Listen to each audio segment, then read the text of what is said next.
Bueno, entonces empecemos ahora sí, colegas que se suman.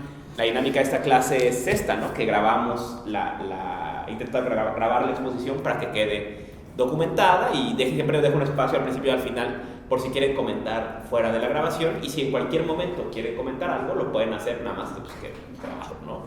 Salvando ahí su privacidad. Antes de empezar, dos cuestiones que quiero mencionar inherentes a nuestra máxima casa de estudios, ¿no? Las dos de medio superior, una penosa y otra bastante aplaudible, ¿no? La penosa, bueno, pues la situación del intento de expulsión que hay de varios grupos de estudiantes de la preparatoria 5, ¿no? Según el director, se atrevieron a pintar con aerosol la rectoría y pues eso es motivo de expulsión, ¿no? Me parece a mí patético, ¿no? En la universidad, hasta hace 2 años, pedir favores sexuales a tus alumnas y alumnos no era falta, pero pintar con aerosol sí es, ¿no? Entonces te hace pensar en quién pone las reglas en la universidad, ¿no?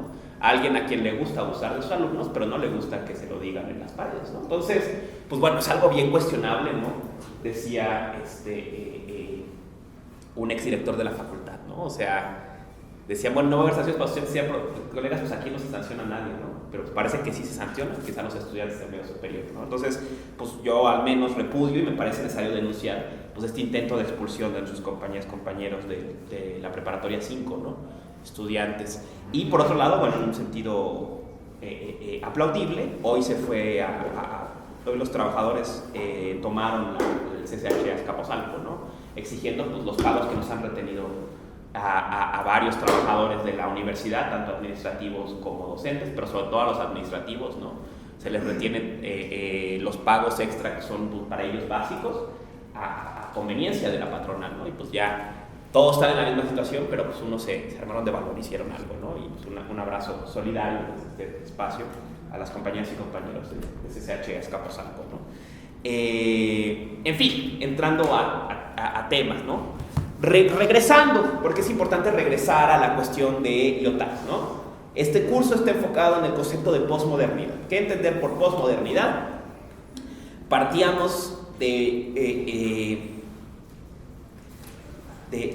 la polisemia tanto de post como de modernidad, ¿no? Y uno de los primeros supuestos, ¿no? Del que partíamos, que nos lanza Lyotard y que parece ser recurrente, es que posmodernidad no quiere decir lo que está después de la modernidad, sino, digamos, la realización de la modernidad. La posmodernidad no es un ideal, sino es una condición. Es el estado de la cultura, de la sociedad, del horizonte de sentido, de la modernidad consumada, ¿no? Entonces, ¿no? ¿Y cuál es este estado de cosas, ¿no? Ese estado de cosas, en términos de Lyotard, es la imposibilidad de creer en un metarrelato. Al no poder creer en un metarrelato, ¿no? Usamos esta imagen, ¿no? La cultura y el conocimiento queda dividido en nubes, en pequeñas esferas especializadas independientes que no tienen nada, una cohesión interior. Ejemplo de esta cohesión interior, el relato ilustrado. El relato ilustrado es un metarrelato que conecta la dimensión de la filosofía con la ciencia, con las artes, con la ética y con la política, ¿no? Otro ejemplo de esto, pensemos en el discurso de Platón, ¿no? En Platón es muy clara la conexión bueno, bello, verdadero, ¿no? Entonces, este es un metarrelato, un relato que conecta estas esferas del saber y les da un sentido de unidad, ¿no? Esto es lo que se pierde en la posmodernidad. La posmodernidad es un estado de la cultura en que se pierde la posibilidad de tener un metarrelato y entonces las esferas del conocimiento quedan cada una encerrada en su propia especialización, ¿no? Y esta especialización está caracterizada, dice Lyotard, por juegos de lenguaje propios. En otros términos, cada quien habla su propio idioma. Podríamos decir en otros términos que la posmodernidad es un proceso de Torre de Babel, un proceso en que se pierde ese lenguaje común que es el metarrelato y cada esfera queda dispersa, ¿no? en su propio espacio, ¿no? Y ahora, ¿no? hay dos posibilidades, dos actitudes frente a esta situación, ¿no? Va a señalar Lyotard, y es una cosa que lanza, pero que espero que declara hoy a partir de nuestra lectura de Lukács, ¿no? Que esta especialización, este proceso de disolución, ¿no?, es inherente a la estructura del capitalismo, que el capitalismo tiende a crear la posmodernidad, que el capitalismo es posmoderno, digamos, por excelencia, porque tendría una capacidad de disolver los vínculos orgánicos, que es una idea que si leyeron a Lukács, pues ya ven de dónde viene, ¿no? Él lo avienta, ¿no? Dice, la posmodernidad es la retirada de la realidad, ¿no?, y reemplazada por estas pequeñas esferas, ¿no? ¿Por qué se retira la realidad? Bueno, eso es lo que tenemos que intentar entender hoy, ¿no? Y segundo, ¿no?, lo que señala Lukács como un peligro latente frente a esta condición es el peligro del realismo, ¿no? El realismo es una tendencia de la cultura posmoderna a intentar, dice él, poner orden frente a esta polisemia y disolución propia de la posmodernidad y imponer un sentido de unidad. El ejemplo más claro de esto, señala él, es la actitud del nacionalsocialismo, ¿no? El nacionalsocialismo, frente a una decadencia cultural, intenta imponer un nuevo sentido de unidad, ¿no? Un nuevo mito, un metarrelato que ofrezca unidad a toda la cultura, a la ciencia, a las artes, a la tecnología, a la política, y todo funcione junto, otra vez, ¿no? Pero dice Lyotard, ¿no? Lyotard remata su texto diciendo la sociedad posmoderna, ¿no?, digamos, esta condición de disolución propia de la posmodernidad, a la vez de que es inherente al capitalismo, no podemos simplemente retrotraernos de él, ¿no? O simplemente pensando en la salida romántica es el regreso a un sentido de unidad perdido, ¿no? La actitud romántica siempre es esa, ¿no? Frente a una condición de disolución de la actualidad, el regreso a un pasado idealizado en que había un sentido de unidad, ¿no? Pero dice Lyotard, en pocas palabras, bueno, ¿y qué hacemos con esta diversidad? ¿La suprimimos? ¿La cancelamos? ¿No? Pensemos otra vez en la analogía de la Torre de Babel, ¿no? Supongamos que estamos en la condición de la Torre de Babel, hay un sentido de unidad, un idioma común que por una condena de los dioses de Dios se pierde, y entonces esta unidad de la humanidad se disuelve en naciones, en idiomas, ¿no? Preguntaría Lyotard, ¿cuál es la solución a la condición de la Torre de Babel? Que una de estas esferas se imponga y obliga a todos a hablar el mismo idioma. Porque esa es la solución realista, ¿no? La solución del partido, dice él, ¿no? El partido quiere poner orden, quiere exponer un sentido de unidad otra vez, ¿no? Y también en parte la solución romántica, ¿no? Volver a ese pasado perdido en que había unidad, ¿no? En cambio, Lyotard remata con esta apología del disenso y de la diversidad, ¿no? La necesidad de, digamos, hasta cierto punto abrazar la condición posmoderna, abrazar este sentido de disolución, ¿ok? Hasta ahí nos habíamos quedado en la clase pasada, hasta ahí nos quedamos en la explicación pasada, en esta revisión más o menos compleja de Lyotard, dejando ahora un poco de lado la cuestión de las tecnologías de la información, que se pone un poco más complicado.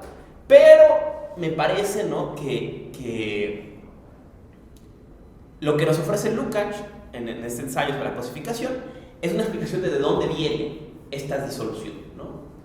¿Por qué el capitalismo es posmoderno, en otros términos? Eso es lo que va a intentar Lukács explicar, ¿no? ¿En qué se funda esta tendencia a la disolución de la modernidad, ¿no? Primera nota curiosa, ¿no? Este texto, Historia y conciencia de clase, sin duda es uno de los textos pioneros en lo que se ha dado por llamar teoría crítica, ¿no? En la lectura, digamos, filosófica de la obra de Marx, con una intención de criticar la sociedad moderna, ¿no? Esta escuela en la que encontraremos a otros autores en este curso, como Adorno, Horkheimer, Benjamin, pues sin duda no estarían ahí si no fuera por Historia y conciencia de clase, ¿no? Otra cosa curiosa que tiene Historia y conciencia de clase, y particularmente el ensayo sobre la cosificación, es que en ese ensayo opera un fenómeno que podríamos describir como una ingeniería inversa, ¿no? Para el momento en que este ensayo se publica, buena parte de la obra de Marx todavía no está publicada. Está básicamente publicada la obra, podríamos llamar hoy tardía, o que algunos han llamado el segundo Marx, ¿no? Básicamente, pues el Capital, ¿no? Va a ser el principal referente intelectual, y bueno, si lo vieron, Lukács lo cita como si estuviera citando la Biblia, o sea, lo cita en abundancia, ¿no? De hecho, citas de 2 páginas del Capital, ¿no?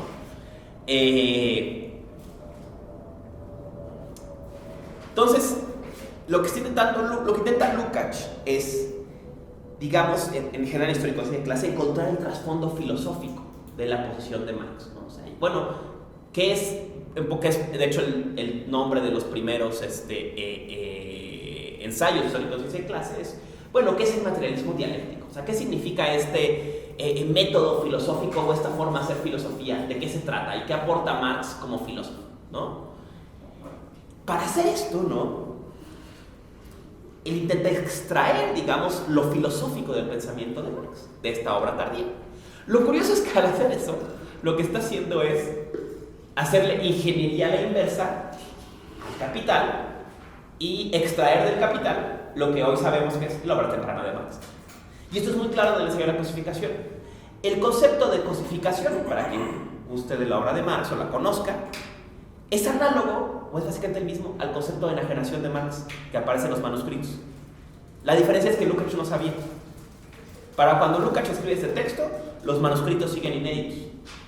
Entonces es muy interesante que Lukács es capaz de partir del concepto de fetiche de la mercancía y decir, bueno, ¿y eso cómo afecta a la subjetividad? Y al hacer esa pregunta llega a un concepto que él llama cosificación. Marx ya había hecho el mismo proceso, pero al revés. Marx había empezado por el concepto de lo que él llama enajenación en los manuscritos, y cuando intentó, digamos, desembarazarse de los compromisos hegelianos con un concepto que suena marcadamente hegeliano como el de enajenación, llega a un concepto más económico, más objetivo, que es el de fetiche de la mercancía. Entonces Lukács, digamos, le hizo retroingeniería al concepto de fetiche de la mercancía, ¿no? O sea, el concepto de fetiche de la mercancía, él va a sacar el concepto de cosificación. Años después, cuando revisa las obras completas de Marx, inéditas, va a encontrarse con el concepto de enajenación y va a descubrir, pues, que básicamente le estaba rearreglando la plana a Marx. O sea, que Marx ya tenía esta idea detrás, ¿no? Pero es interesante porque, aún así, el concepto de cosificación es un concepto bastante novedoso. O sea, si leemos los manuscritos, no podemos ahorrarnos este ensayo de Lukács, porque este ensayo de Lukács va a darle toda otra dimensión a este fenómeno propio de la economía capitalista y sus consecuencias subjetivas y objetivas, ¿no? ¿Qué es lo que quiero que entendamos, ¿no? Entonces, entremos pues a historia y conciencia de clase, entremos básicamente a este ensayo sobre la cosificación y tengan presente que en lo que está pensando Lukács, o de donde Lukács está partiendo, es del concepto de fetiche de la mercancía, que está en el capítulo de la mercancía, en el capítulo 4 del Capital, ¿no? Si el apartado de la mercancía, en el último libro, es el concepto de fetiche. De ese concepto va a estar esta exégesis Lukács, ¿no? Va a intentar extraer. Básicamente dice, por cosificación, ¿no? Entenderse que en la economía, en el capitalismo, las relaciones entre personas se convierten en cosas, se cosifican, se vuelven una cosa. ¿Qué cosa? Mercancía, ¿no? Él dice, yo no quiero explicarles este proceso económico, no les voy a explicar el fetiche de la mercancía. Lo que yo quiero entender es las consecuencias de la cosificación como forma de objetividad y forma de subjetividad. En otras palabras, no les voy a explicar qué es el fetiche de la mercancía, ni qué es la cosificación, sino las consecuencias de la cosificación, digamos, ¿no? Las consecuencias de la cosificación, o sea, de que las relaciones sociales devengan cosas en el capitalismo, a saber, mercancías, ¿no? ¿Cuáles son esas consecuencias, no? Y empieza un poco a trabajar en esto. Dice, bueno, esto está conectado con el fetichismo de la mercancía, ¿no? Primero que nada, hace una aclaración. Dice, el problema del fetichismo de la mercancía es un problema inherente al capitalismo. No es un problema que esté presente en ninguna otra forma de relación social, ¿no? Si entendemos el capitalismo en términos de ese sistema de relaciones sociales en que las personas resuelven todas sus necesidades a través del mercado, o la relación de la mercancía es la dominante, ¿no? Pues vemos que tiene sentido, ¿no? El fenómeno propio de la mercancía pues se va a dar en la forma de relación social en que la mercancía es la forma económica dominante, ¿no? La forma de producción dominante va a ser la de producción de mercancías. En esos términos nos hacemos todas nuestras necesidades en el mercado, ¿no? Él dice, aquí, bueno, no avanza mucho de Marx, ¿no? Dice, en las sociedades no capitalistas la relación mercancía existe, pero existe tiene una naturaleza fronteriza, existen las fronteras de la comunidad. Y es curioso el énfasis en el concepto de comunidad que me está usando una y otra vez, ¿no? Dice, la comunidad no capitalista puede ostentar relaciones mercantiles, pero relaciones mercantiles al margen. Pensemos en el ejemplo clásico de Marx, los fenicios, ¿no? Las sociedades no capitalistas van a resolver la mayor parte de sus necesidades a partir de la relación de relaciones económicas, productivas y reproductivas directas, o sea, van a producir lo que necesiten para vivir y solamente van a intercambiar los sobrantes. Esto aplica tanto a la casa como a la comunidad. Pensemos un ejemplo idealizado de la casa, ¿no? Supongamos una casa no capitalista, en que las personas que viven ahí siembran su comida, hacen su ropa y solamente van a intercambiar el sobrante de su producción local, o la producción que tiene su casa, con la casa de junto para tener un par de cosas extra, ¿no? Queso, leche, lo que sea, ¿no? Pero la mayor parte de sus necesidades las van a resolver a partir de su trabajo directo y solamente van a intercambiar el sobrante, ¿no? Y ahora pensémoslo en términos más amplios, una comunidad completa, ¿no? Es el ejemplo de los fenicios, ¿no? Una comunidad producía lo que necesitaba y entonces llegaba un mercader y traía cosas de otros lados y las cambiaba por lo que tú producías, ¿no? Entonces tú le dabas, supongamos que en tu pueblo se hacen aguacates, pues tú cambiabas aguacates por jorongos, no sé, ¿no? Por lo que sea, ¿no? Y decía Marx, esta relación tiene un problema, ¿no? Que cómo intercambiar cosas de naturaleza distinta. O sea, ¿cuántas aguacates vale un jorongo? Dice Marx, bueno, en sociedades en que la relación mercantil no es dominante, pues no es un problema grave, pues más o menos lo que te lata, ¿no? 2, 3, 10, ¿no? Pero en la medida en que la relación y la mercancía va a ser la forma dominante de producción y reproducción de la vida, esta cuestión de cómo intercambiar se va a complejizar, ¿no? Y va a ser ahí donde va a entrar pues la importancia del dinero, que va a ser justo lo que va a permitir este intercambio, ¿no? Entonces esto es interesante y esta frase me parece curiosa, ¿no? Que la mercancía en las sociedades no capitalistas va a existir al límite de la comunidad. Otro ejemplo de esto. Pensemos, por ejemplo, en los pueblos del territorio del Yukón, ¿no? Todos los pueblos del territorio del Yukón solían ser comunidades nómadas o seminómadas que establecían puntos de comercio durante el verano, que aparte eran puntos también de reunión política y cultural, y que durante el invierno se dispersaban en la estepa y cazaban, ¿no?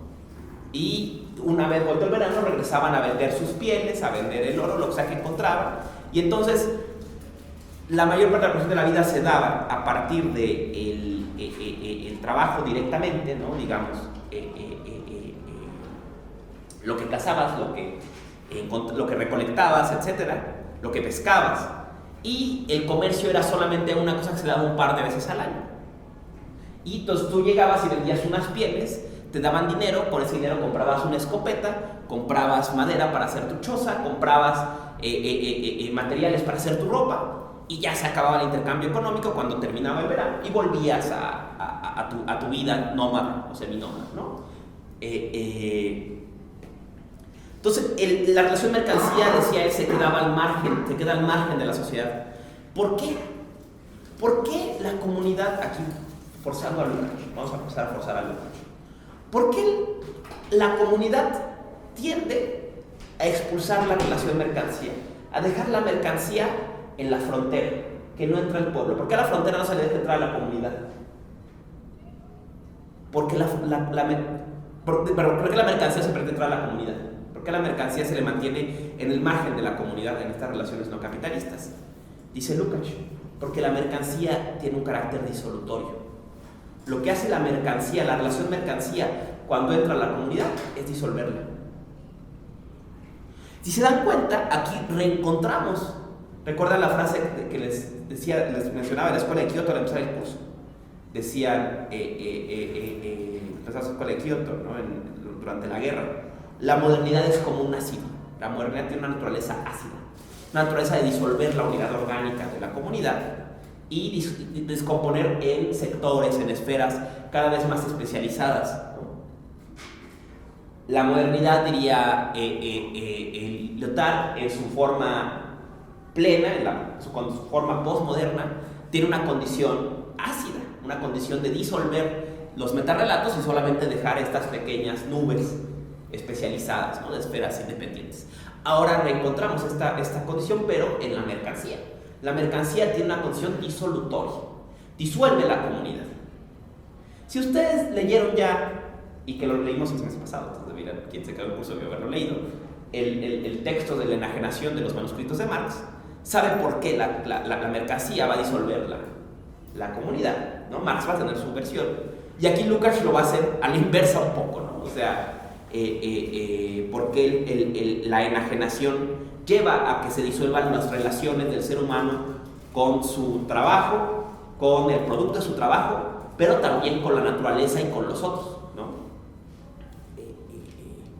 Entonces suponemos, ¿no?, esta condición disolutoria, ¿no? Y luego dice algo interesante Lukács. Dice, en la medida, entonces este problema de la mercancía es un problema propio del capitalismo, porque las sociedades no capitalistas van a mantener la relación mercancía en los márgenes, mientras que el capitalismo va a ser la forma de relación social en que la mercancía va a ser la forma dominante de la producción, ¿no? Entonces dice Lukács, y entre más se desarrolla el capitalismo, más se desarrolla este problema. O sea, más se impone la forma mercancía, más se expande su carácter disolutorio y luego agrega otra cosa. Y más opaco se vuelve ese carácter disolutorio. O sea, se hace menos obvio qué es lo que está disolviéndose o qué es lo que se está perdiendo. Dice, es más difícil, pierde su cierta transparencia de este proceso, ¿no? O sea, no vemos lo que estamos perdiendo, digamos. No solo lo estamos perdiendo, sino ni siquiera nos damos cuenta que lo estamos perdiendo, ¿no? Se vuelve más opaco este proceso, ¿no? Más impenetrable, dice él, ¿no? O sea, ya la vista no alcanza a penetrar el fenómeno, ¿no?, de esta disolución, ¿no? ¿Qué es una mercancía? Volviendo otra vez básicamente al concepto de fetiche de la mercancía, dice Lukács, la mercancía muestra el carácter social del trabajo como algo objetivo del producto mismo. O sea, convierte, como habíamos dicho, una relación social en una cosa, ¿no? Una relación, y el mercado, ¿no?, donde las mercancías se relacionan, reemplaza la relación entre trabajos con la relación entre cosas, ¿no? En el mercado, en apariencia al menos, lo que se intercambian son cosas, pero si ustedes recuerdan a Marx, lo que realmente intercambiamos son tiempo de trabajo, pero en apariencia son cosas, ¿no? Entonces, eso es lo que es la cosificación de la mercancía, ¿no? La mercancía cosifica en tanto que convierte una actividad humana, el trabajo, y las relaciones de esos trabajos en cosas, ¿no?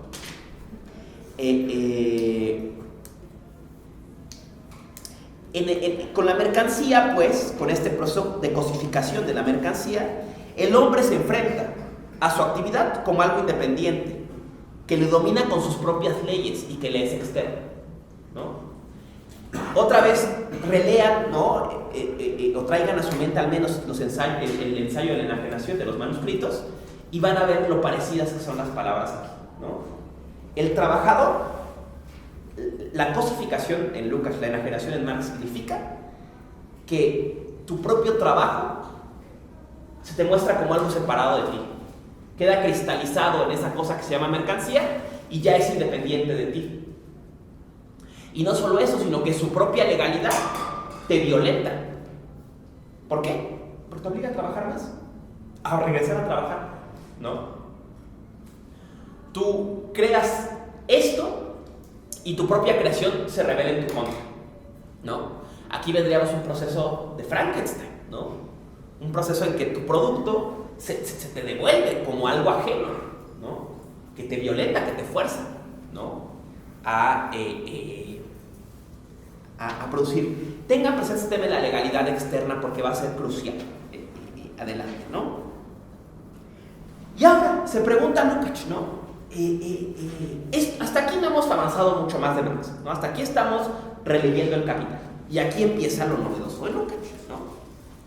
¿Qué consecuencias tiene este fenómeno de cosificación, ¿no? Y él va a ver estas consecuencias siempre en dos dimensiones, la dimensión objetiva y la dimensión subjetiva, ¿no? Cómo esta cosificación del trabajo va a transformar el mundo de las cosas y el mundo de los trabajadores, de quien las hace, ¿no? De los sujetos activos, ¿no?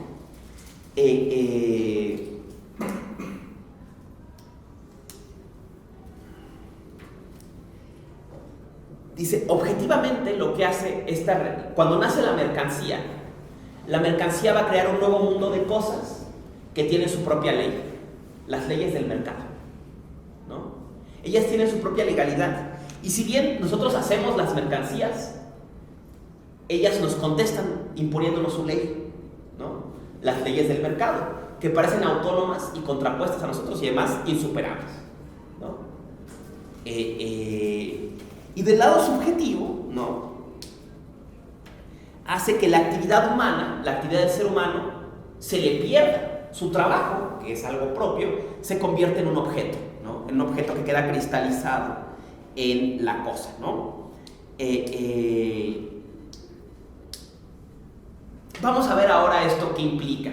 Datos más concretos, a lo mejor aquí sé que hasta ahorita ha sido muy abstracto, ¿no? Pero esto va a ir quedando más concreto, ¿no? Entonces, consecuencias objetivas de la cosificación.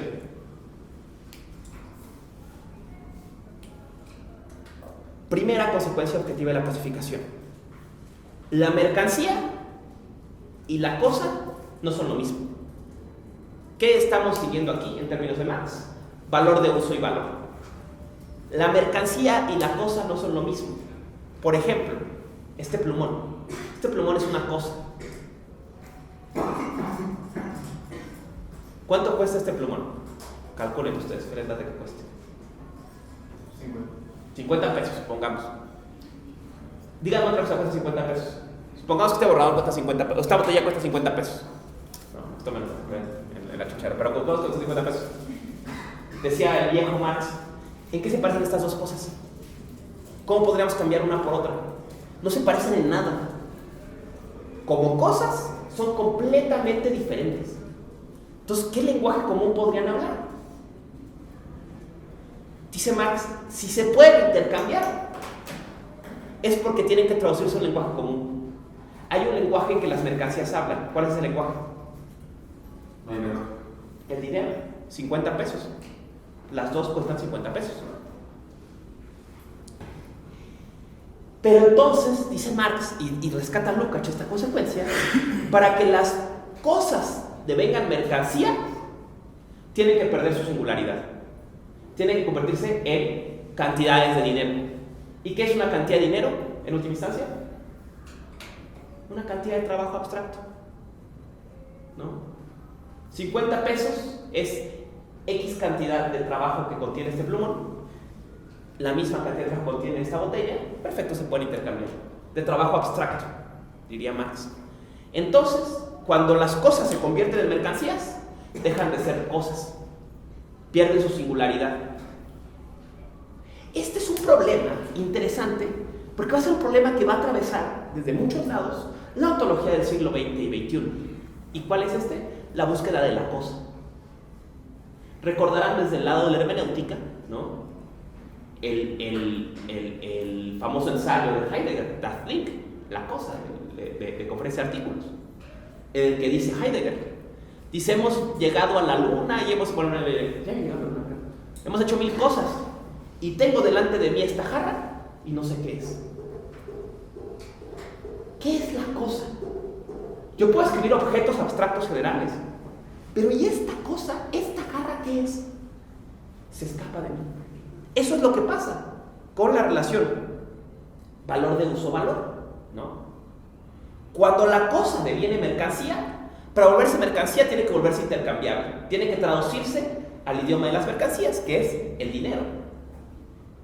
Pero entonces estas dos cosas son iguales, son 50 pesos.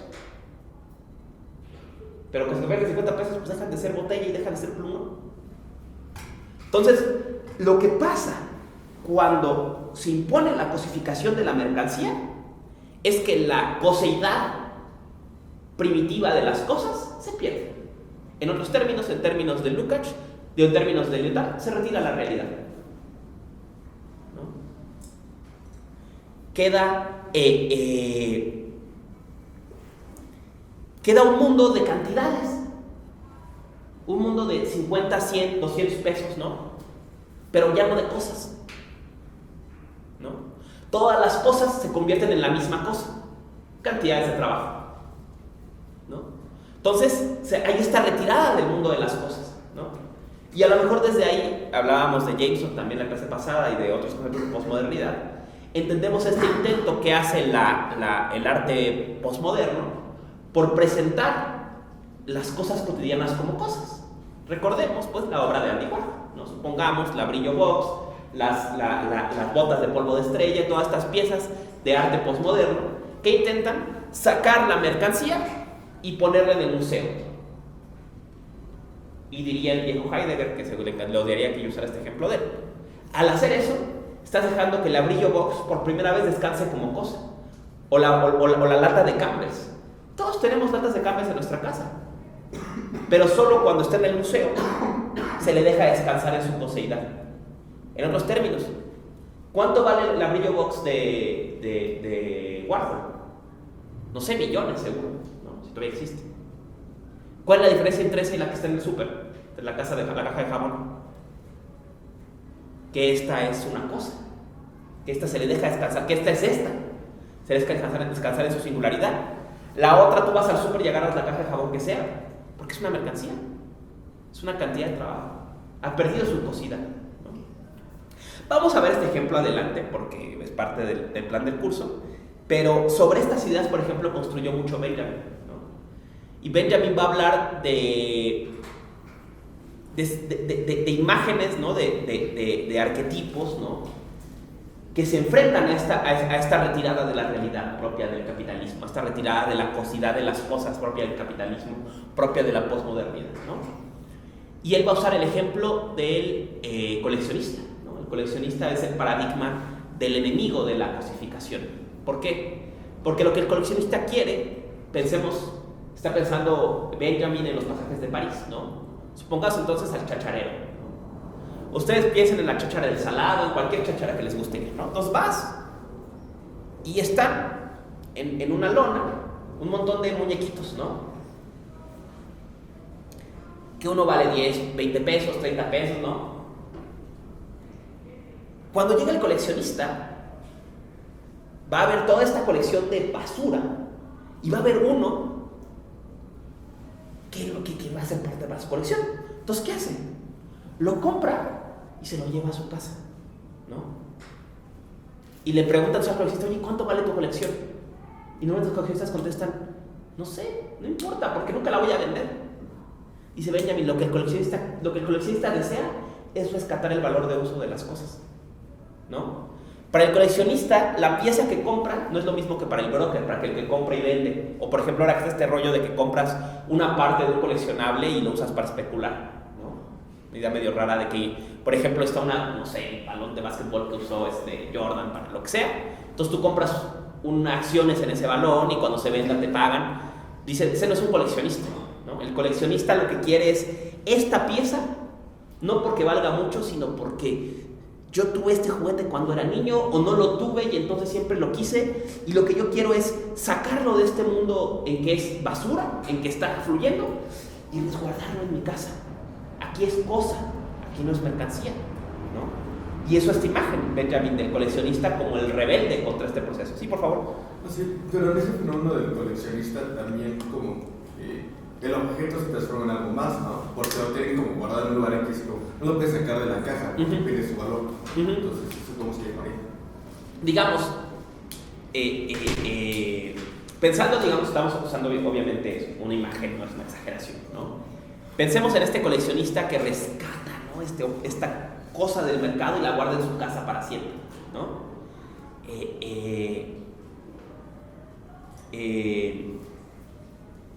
Siempre, mientras esté la posibilidad de venderla, está especulando con una mercancía, ¿no? Pero el coleccionista lo que va a buscar es preservar esa pieza que para él es cosa, ¿no? Para él es ningún otro, es inintercambiable, ¿no? Irreemplazable, decimos a veces de los coleccionables, ¿no? Porque solo es esta cosa. Las mercancías siempre son reemplazables, es su naturaleza, ¿no? Las cosas no. Entonces, esta es la primera consecuencia que vamos a reconocer, pues, del proceso de cosificación, es la pérdida de cosidad de la cosa, que la cosa deviene mercancía. Él dice que tiene una nueva objetividad, ¿no? Una nueva capa de sentido sobre su sentido original, ¿no? Que era el de plumón. Ahora se le sube encima un sentido que es mercancía, o sea, 50 pesos, ¿no? Y en el mundo de las mercancías, las cosas se convierten en mercancías, en objetos intercambiables, en cantidades de dinero, ¿no? Segunda consecuencia, dice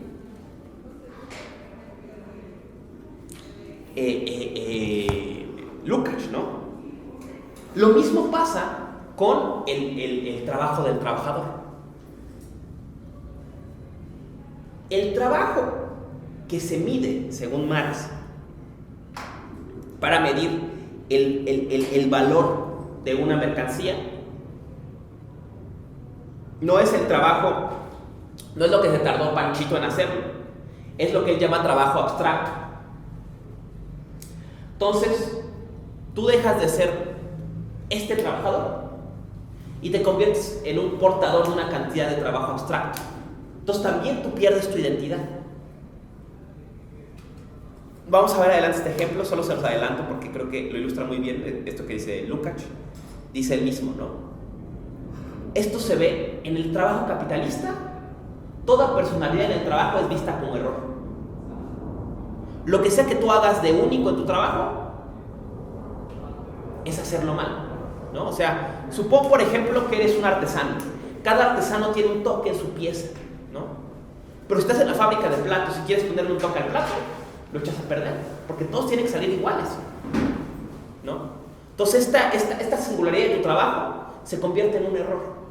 Entonces tú te tienes que convertir en trabajador X. Pensemos en la maquila, ¿no? El trabajo de la maquila es muy claro en esto, ¿no?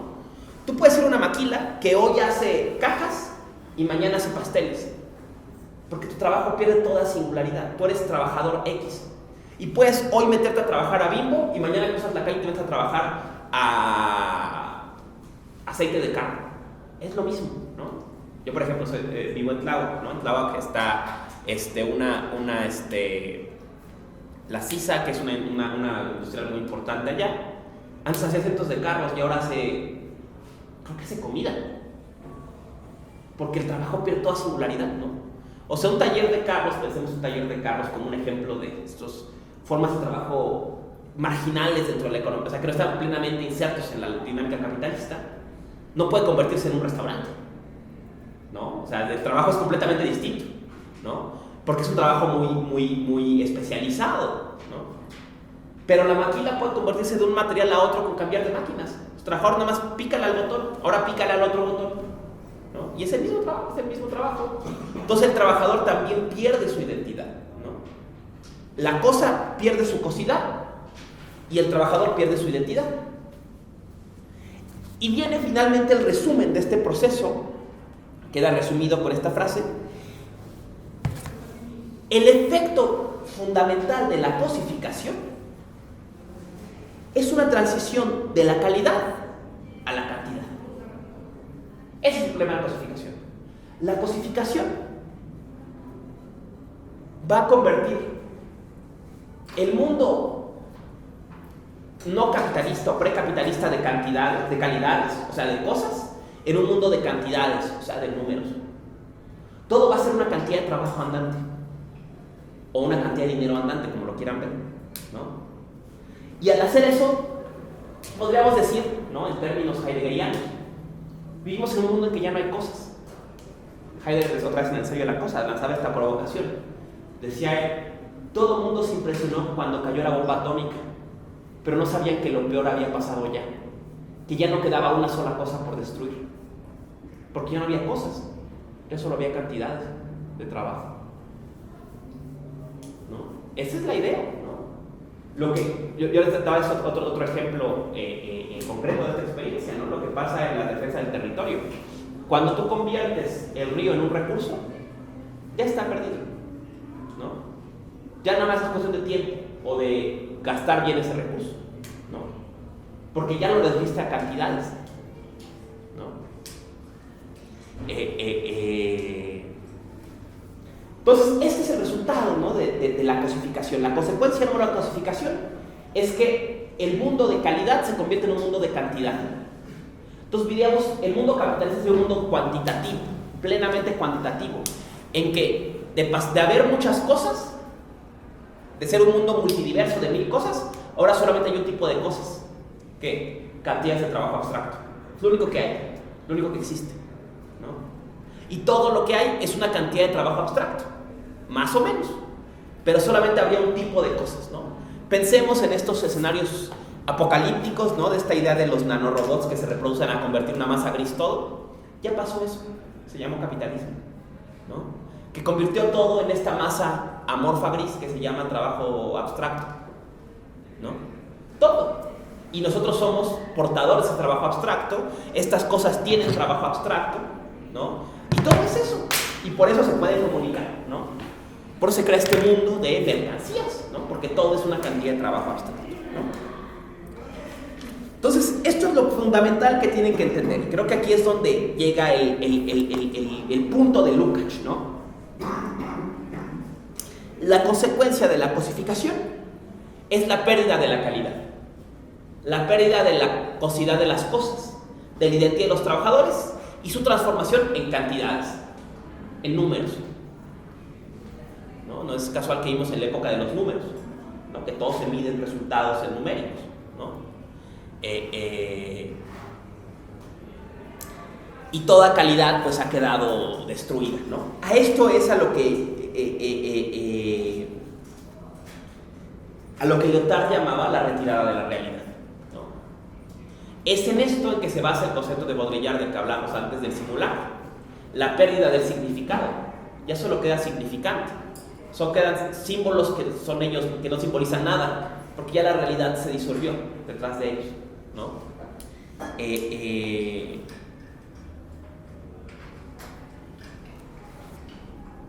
Y ahora vienen, ¿no?, pues las consecuencias claras de este procedimiento, ¿no? Vamos a listarlas, ¿no? Primera consecuencia, dice, es la racionalización, o lo que también se llama el principio de calculabilidad, ¿no? Si todo el mundo de calidad se reduce a un mundo de cantidades, entonces el medio de comunicación es el de la razón. No pensemos la razón como facultad, sino la ratio, ¿no?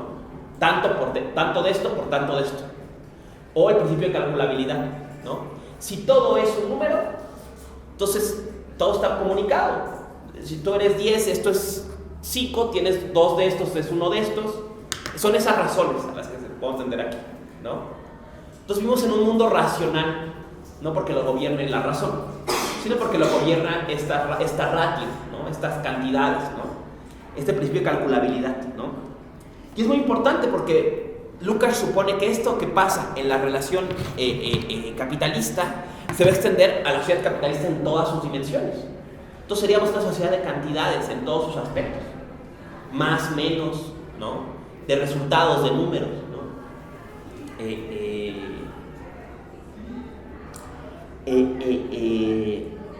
Segunda consecuencia, dice él, ¿no? Es la especialización, ¿no?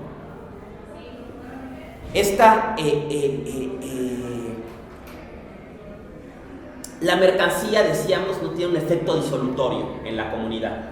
Disuelve la unidad orgánica de las cosas diferentes, ¿no?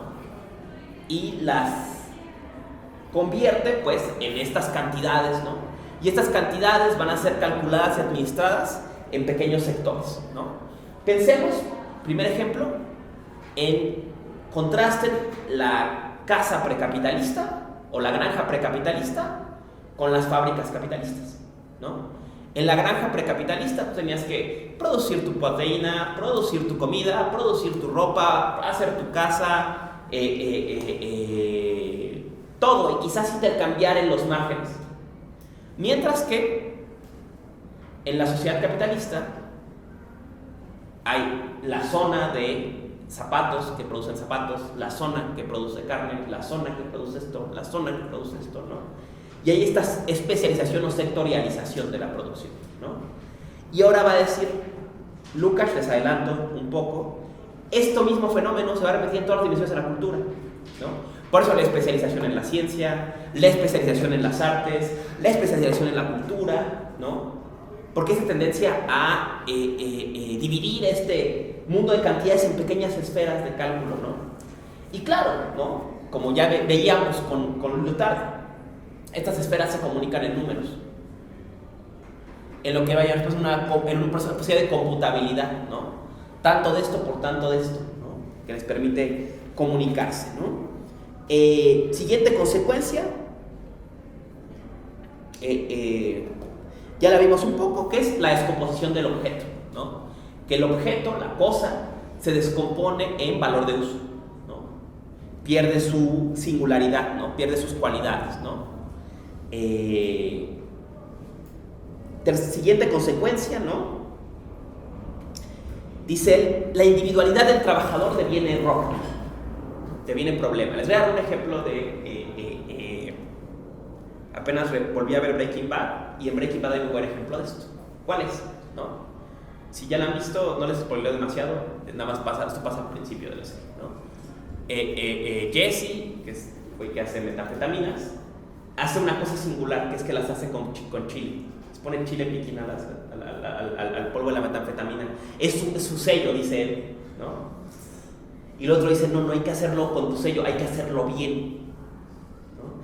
Eso es lo que es esta pérdida de individualidad, ¿no? Insisto, ¿no? Piensen, les voy a dar otro ejemplo más cercano al corazón, la docencia en la sociedad capitalista, ¿no? Cada profe tiene su estilo, pero en la sociedad capitalista cada vez se supone más que se estandarice más la forma en que damos clase, y más, y más, y más, al punto que cualquier cosita que hagas está mal. Cualquier truquillo que tengas en tus clases o tema que tocaste o que no tocaste, está mal.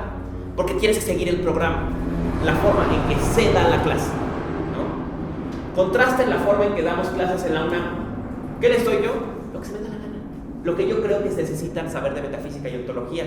Y aún en esta universidad antediluviana se me da ese permiso de que, como especialista en el tema, pues crea más o menos que tienen que saber. Piensen ahora, contrástenlo con escuelas más estandarizadas. Ya tienen el programa de qué se tiene que aprender en metafísica y yo nada más tengo que recitarles el programa, ¿no? Entonces toda singularidad, todo estilo se convierte en error, ¿no? Y aquí va a decir algo Lukács muy curioso. Dice, y eso hace que la actitud del trabajador en el trabajo sea cada vez menos activa y más contemplativa. Cada vez es menos lo que haces y más lo que dejas pasar, ¿no? Imaginemos otra vez el contraste entre el trabajo artesanal y el trabajo manufacturero, ¿no? En el trabajo artesanal tú haces, le das forma a lo que estás haciendo. ¿Y cómo va a quedar? Pues ahí voy viendo más o menos, a mí se me ocurre que así, lo vas ajustando. Diría Marx, es un trabajo creativo, ¿no?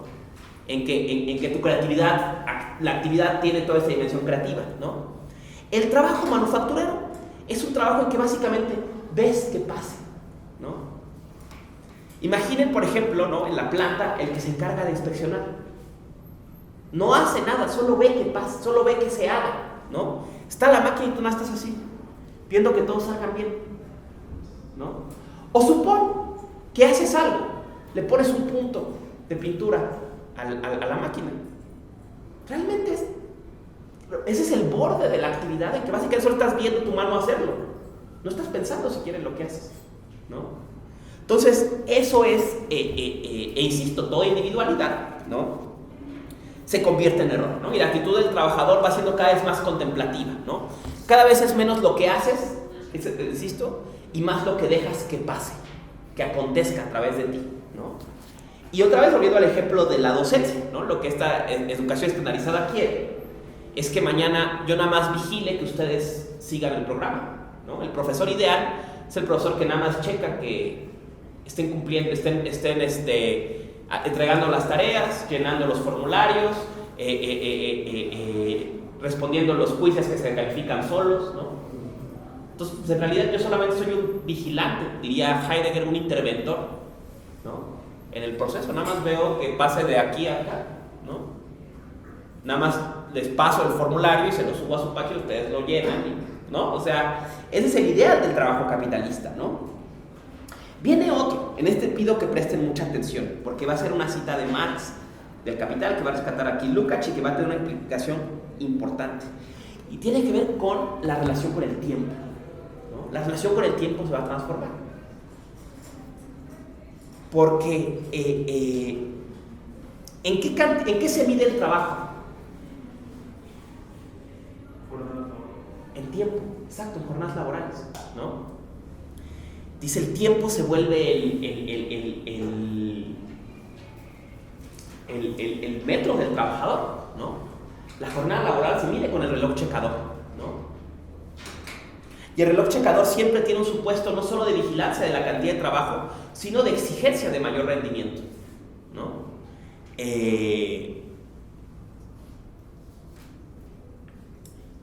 Quien ha tenido un trabajo que tenga reloj checador tiene esta experiencia. No importa lo que hagas, sino importa cuánto tiempo estás trabajando, cuánto tiempo estás ahí, ¿no?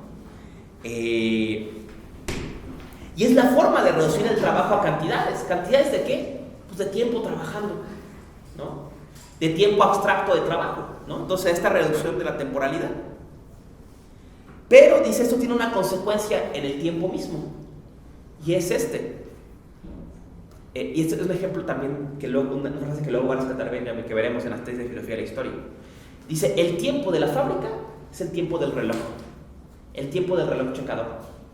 El reloj checador está cargado de 12 horas que cada 12 horas son iguales. Es lo que decía, tiempo abstracto para trabajo abstracto, ¿no? Y cada 12 horas se hace lo mismo, cada 12 horas se hace lo mismo, cada 12 horas se hace lo mismo, ¿no? Es un tiempo vacío de cambio, ¿no? Siempre es igual, siempre es igual, siempre es igual.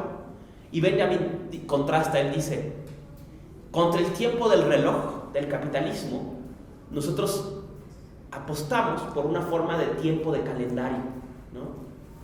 La diferencia entre el tiempo del reloj y el tiempo del calendario, entonces ya piensa en los calendarios viejos, ¿no? Los calendarios de las carnicerías y así, ¿no?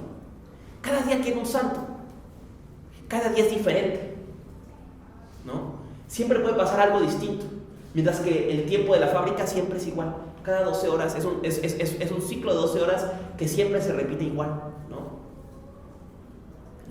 Pensemos, ¿no?, en el semestre, volviendo a este ejemplo, en el semestre de la educación automatizada, siempre es igual, ¿no?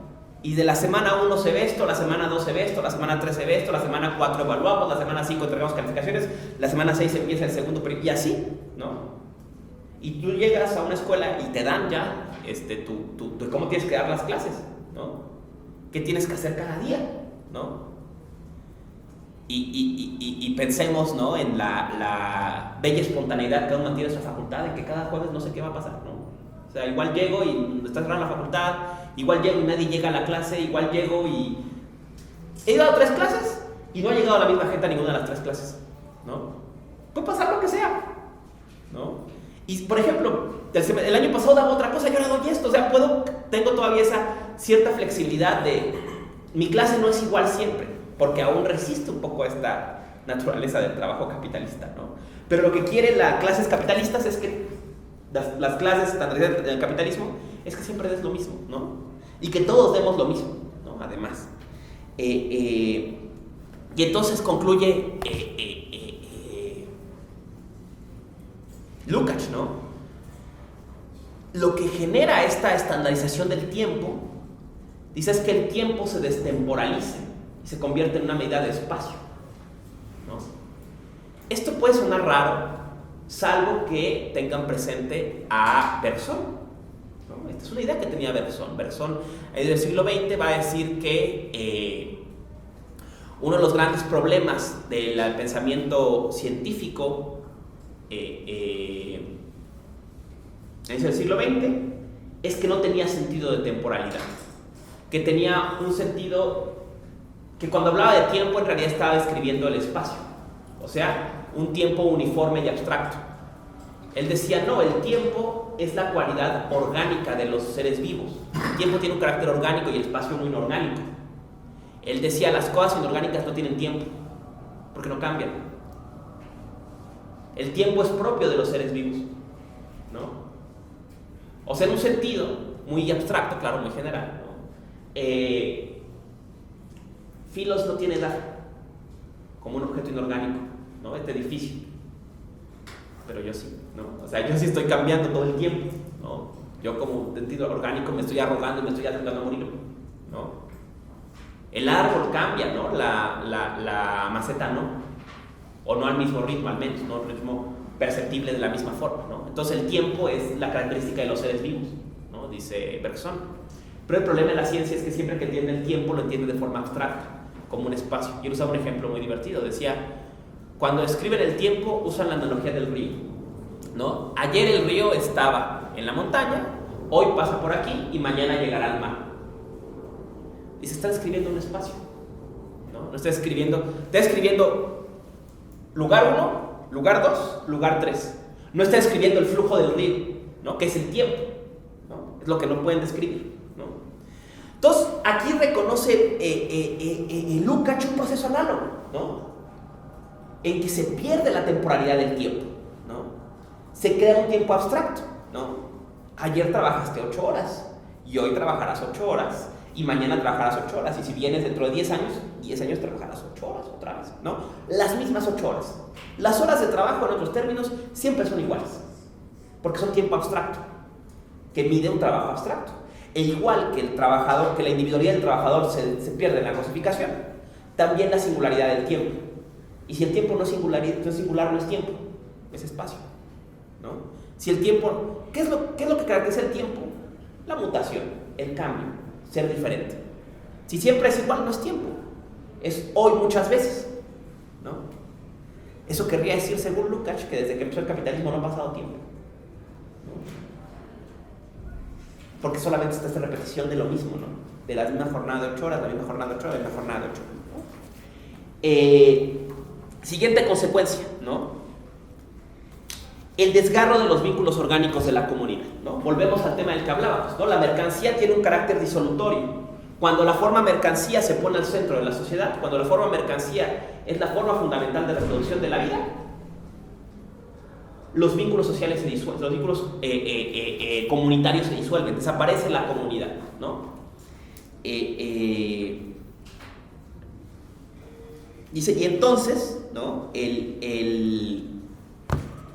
La comunidad es reemplazada por la sociedad. ¿Qué es la sociedad?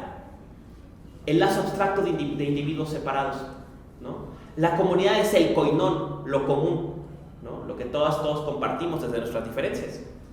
La sociedad es el acuerdo entre individuos separados, ¿no? Pensemos en el ejemplo liberal clásico, ¿no? Decía Polietier, gran conocedora del liberalismo, ¿no? ¿Sabe este ejemplo? Decía, la sociedad es un costal de esferas de cristal. Y el reto es cómo metes las esferas sin que se rompan, ¿no? ¿Qué es el cristal? Es su libertad, su esfera de libertad, ¿no? Entonces, cuando piensas en sociedad, estás echando esferas, ¿no? ¿Cómo lo haces para que no se rompan? Ese es el reto, ¿no?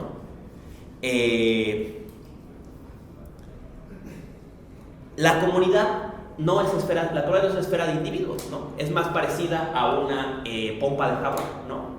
Que se va juntando y se va haciendo más grande, ¿no? Mientras que la sociedad es esta colección de esferas, ¿no? Y diría, la sociedad, este mundo atomizado, es el resultado de la cosificación, ¿no? Porque tu trabajo no solamente te daba tu identidad, sino tu lazo con la comunidad, ¿no? Pensemos en el contraste del trabajo manufacturero, volviendo a este ejemplo de estilo de Marx, ¿no? El trabajo de la manufactura con el trabajo del artesano, ¿no?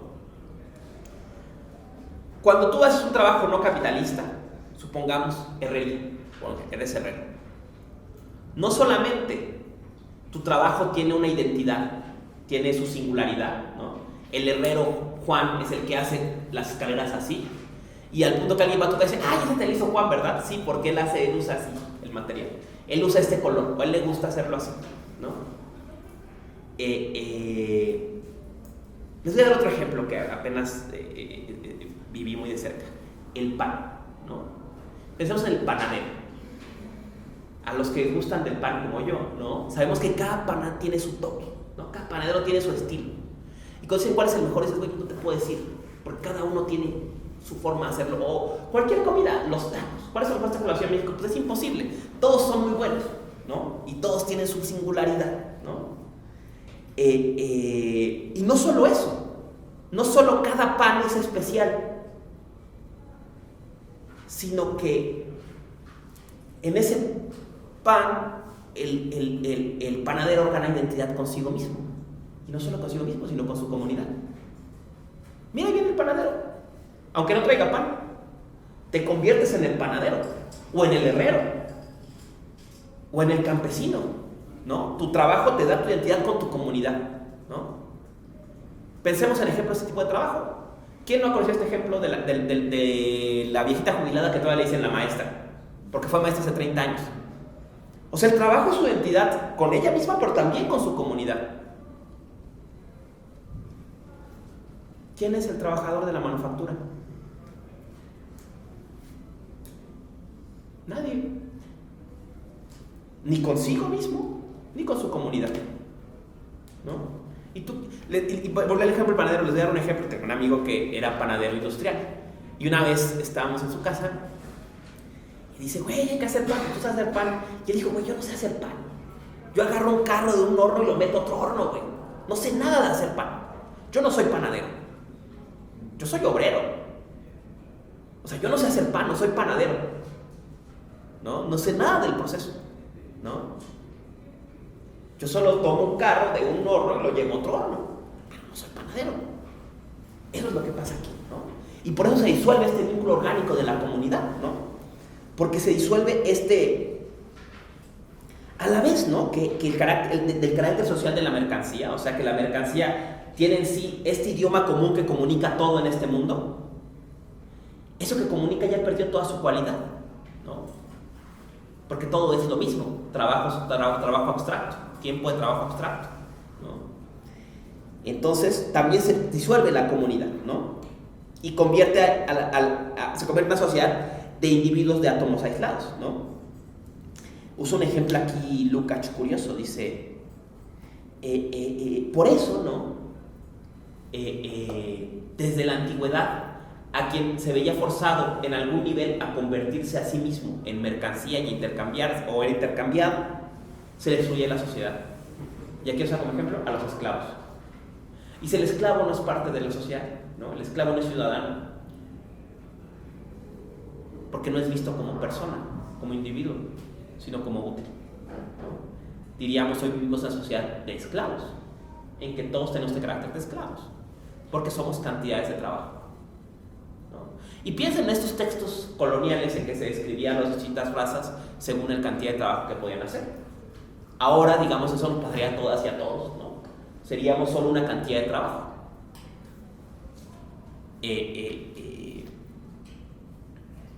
En fin, hasta aquí algo que quieran decir sobre este proceso de la cosificación, porque vamos a entrar a otro tema de la cosificación, pero quiero antes escucharlos.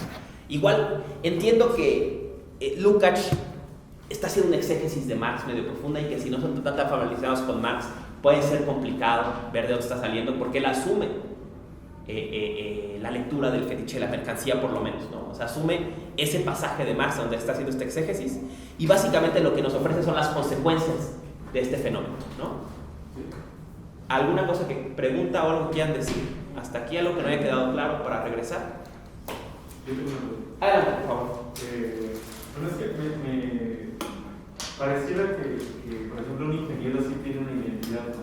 Pese a que también es figura de trabajador ahí.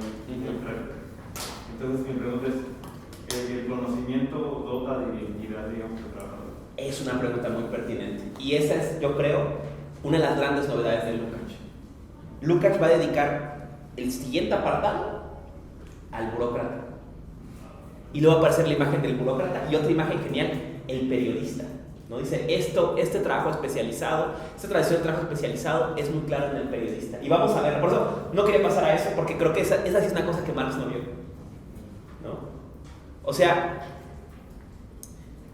a mi parecer, ¿no? Siempre hubo en Marx un deseo o una idea que quizás nunca termina de cristalizar completamente, pero de la que Gillian dice y en otros textos, que es la idea de que las relaciones capitalistas, por más que se produzcan y reproduzcan en la fábrica,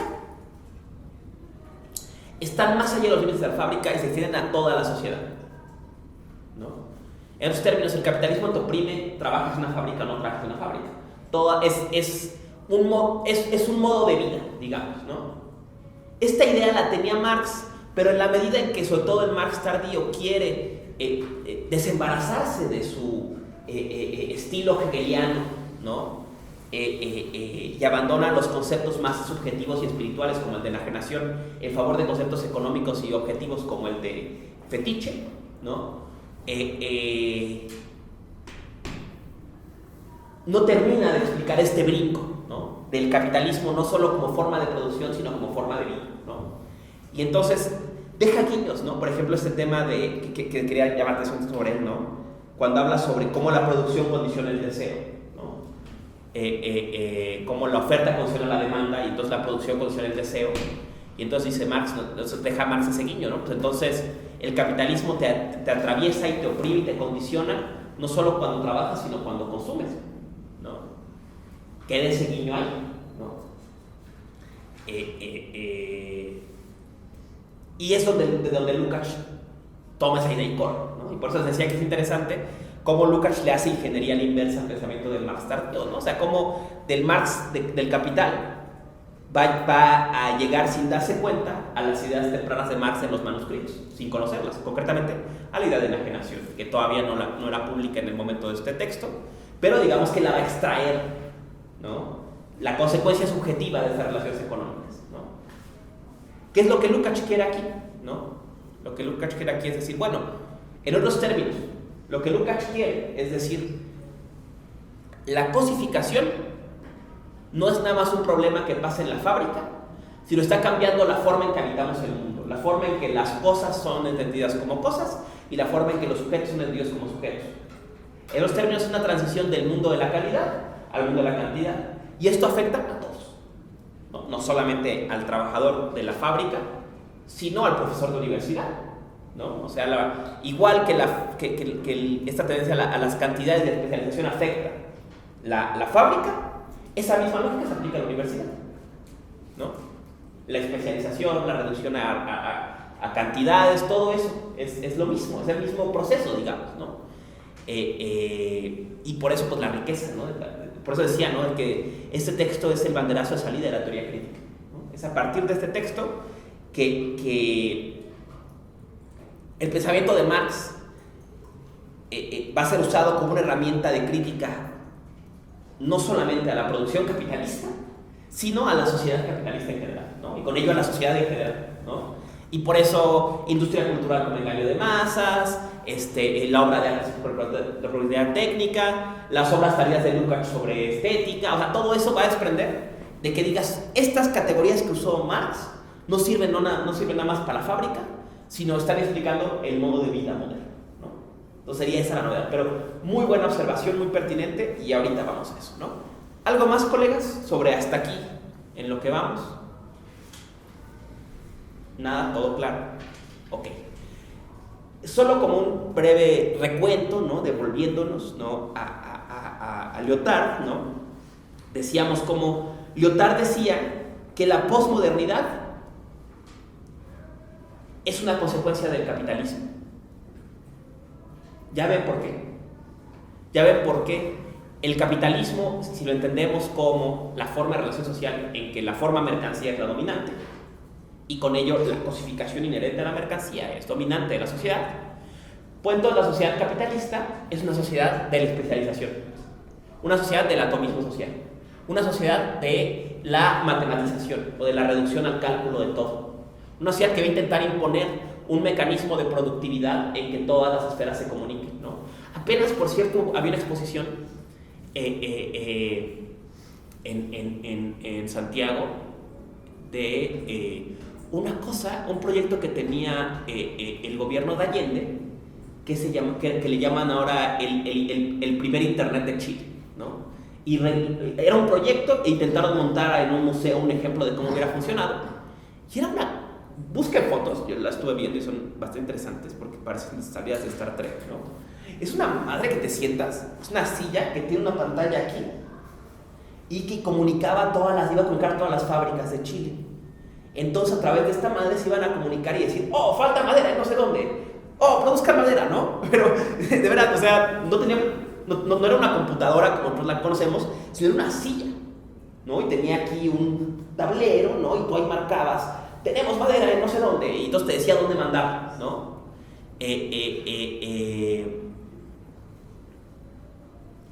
Y pensaba mucho en este ejemplo, en este proyecto que no se realiza en el gobierno de Allende, pero diría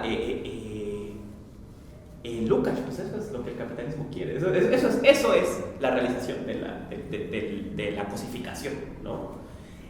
Crear un lenguaje matemático que comunica todas las fábricas, ¿no? ¿Y qué es lo que comunican las fábricas? Pues en números, ¿no? Y así se han de comunicar entonces todas las esferas de la sociedad capitalista, de la sociedad postmoderna, ¿no? ¿Y tú cuánto? ¿No? Decía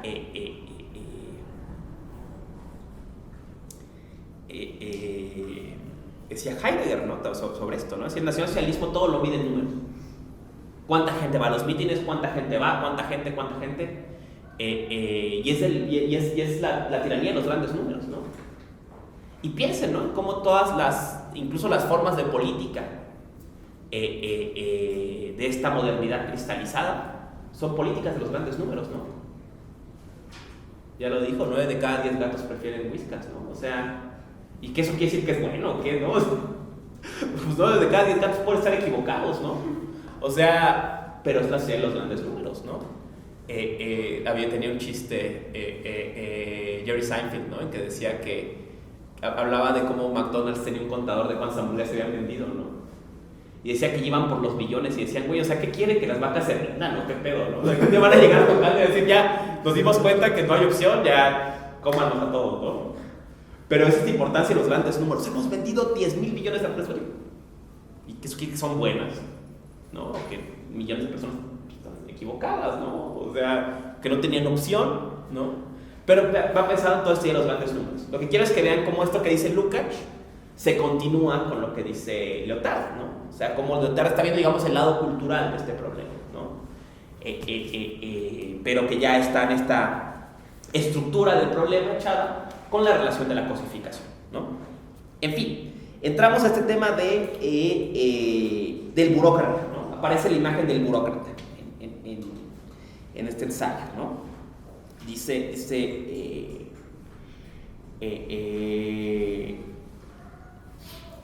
Lukács, ¿no? En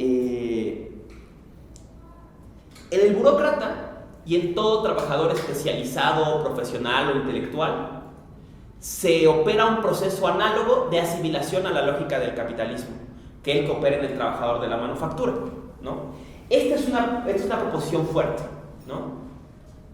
La lógica del trabajo capitalista aplica tanto a la manufactura como a las demás formas de trabajo, ¿no? Dice, aunque si bien es cierto, como decías, ¿no?, que el trabajador intelectual se le va a abrir un cierto grado de autonomía, un cierto grado de creatividad, en última instancia se le va a reducir, ¿no?, a la misma lógica, porque es la lógica del intercambio capitalista, ¿no? Dice, ¿y esto cómo se ve?, ¿no? Dice, primero que nada, los procesos en el caso, por ejemplo, burocráticos, pero puedes pensarlo igual en la llamada industria cultural, ¿no?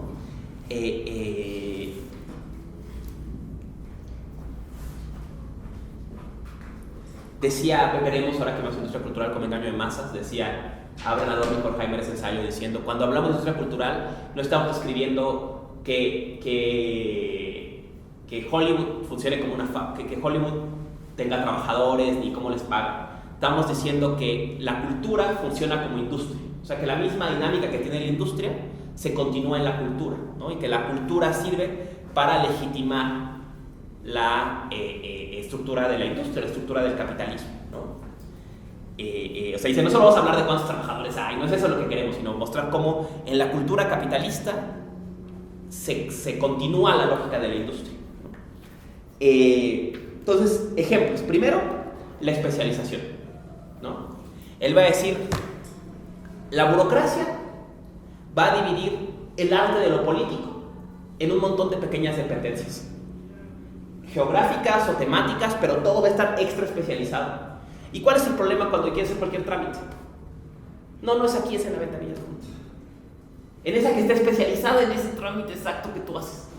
Y este ejemplo, por cierto, ya no pasa, pero hasta hace poco todavía pasaba. Que es que, por ejemplo, incluso dentro de la UNAM, cada ventanilla especializada no se comunicaba con las otras. Entonces, por ejemplo, llegabas y te decían, necesitas un historial académico sellado. Llegas a la ventanilla y dices, no, ya no soy un historial académico. Entonces, ¿qué hago, güey? O sea, tú mismo, o sea, tu propia ventanilla que está usando el edificio quiere que le dé uno sellado. Y tú mismo lo tienes sellado. No le puedes ir a decir, no, es que ese trámite ya no existe. Y llegas y dices, no, claro que sí existe, tienes que pedirle. Entonces decías, güey, o sea, las propias esferas están aisladas, ¿no? Entonces sería el fenómeno de la especialización. Luego dice un fenómeno de racionalización y automatización, ¿no? Esto es muy claro, él dice, con la baja burocracia, pero también con la alta burocracia, ¿no? El bajo burócrata toma un papel, lo revisa, lo sella, lo pasa. Toma un papel, lo revisa, lo sella, lo pasa, ¿no? Solamente un proceso automatizado completamente, ¿no? No decide, no piensa, no dice, ay, no, yo pienso que... Esta es una típica queja de tío cuando vas a una oficina, ¿no? Que no hay alguien con criterio, ¿no? Porque eso es la burocratización capitalista. Un proceso automatizado, ¿no? En que tomas un papel, lo sellas y lo pasas, ¿no? Eso es ser un burócrata, ¿no? Dice una noción de racionalización, o sea, de crear una propia lógica de los procesos, ¿no? El trámite dice que tienes que traer este papel y este papel y este papel. Oye, ¿pero por qué? ¿No? Por ejemplo, este tip de antemano para cuando se titule. Cuando te titulas de la licenciatura te piden certificado secundario. Por si acaso no hiciste la secundaria. Y es un gran problema porque muchos no lo tienes o no lo tenés. Tienes que irlo a considerar tu secundaria. Si no, no puedes titularte de la licenciatura. ¿Por qué? ¿Tiene su sentido? No. Pero ya está establecido, ¿no? Les voy a dar otro ejemplo. Esto lo dijo la directora cuando volvimos después de las clases en línea, ¿no? Y me pareció un ejemplo muy bueno de esto. Decía, vamos a poner tapetes para limpiarnos los pies de estos que tenían desinfectante a la entrada de la facultad. Dice, ya sabemos que no sirven, pero es que en el acuerdo del sindicato quedó que así tenía que hacerse. Así es, o sea, se automatiza, o sea, y nadie puede decir, oye, pero es que esto no sirve. No, o sea, es que ya así se hace, ¿no? Así se tiene que hacer, ¿no? este proceso se racionaliza al extremo, ¿no?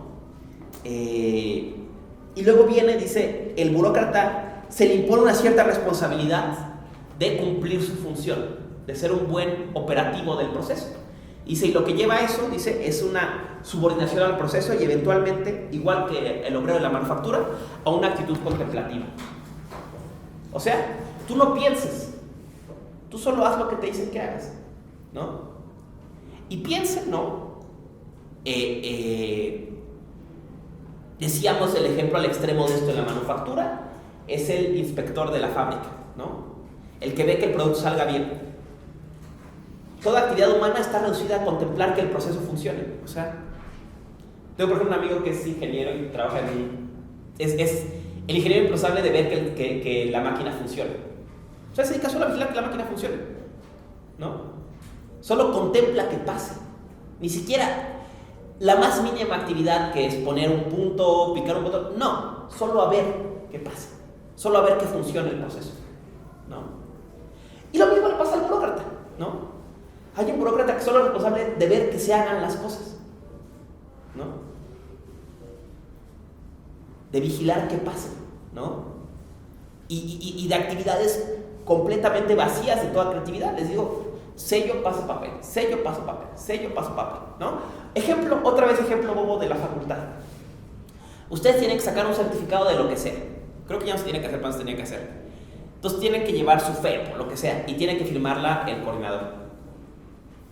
¿Ustedes creen que el coordinador los lee? ¿Ustedes creen que agarras y a ver, ¿qué tesis están haciendo? Ah, mira, el trabajo enajenado en Marx. Ah, qué interesante. ¿Cómo se llama? Ah, sí, muy bien. No.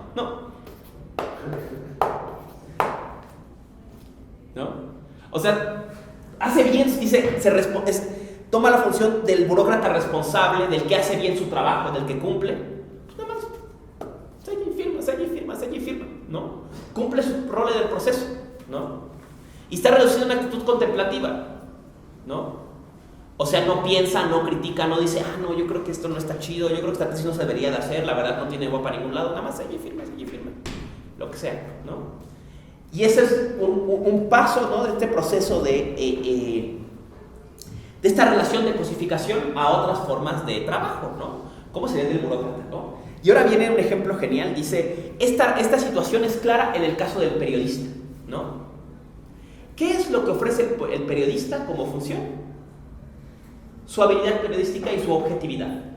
O sea, quitar toda creatividad del proceso, ¿no? Un buen periodista no es muy diferente ser un columnista a ser un periodista, ¿no? El periodista solo realiza el proceso y el mejor periodista es el que menos interfiere, ¿no? El que solo traduce lo que vea, ¿no? O sea, y es mejor periodista entre menos creativo es, ¿no? Y entre más adopta este rol contemplativo, ¿no? Y cuando el periodista es sesgado, entonces es visto mal, ¿no? Cuando le pone su propio sesgo, entonces pasa al libro, ¿no? De la opinión, de la columna, ¿no? Entonces el periodista es un buen ejemplo de un trabajador cosificado. Les voy a decir, díganme nombres de periodistas. No columnistas, periodistas. No tienen nombre. Como el trabajador de la manufactura no tiene nombre, ¿no? El columnista sí, porque le da su toque y su opinión y dice, no, yo creo, me parece que va a pasar, ¿no? El periodista no. El periodista reporta, ¿no? Nada más, ¿no? Entonces sería un ejemplo de cómo en estos tipos de trabajos se reproduce esta dinámica de cosificación, ¿no?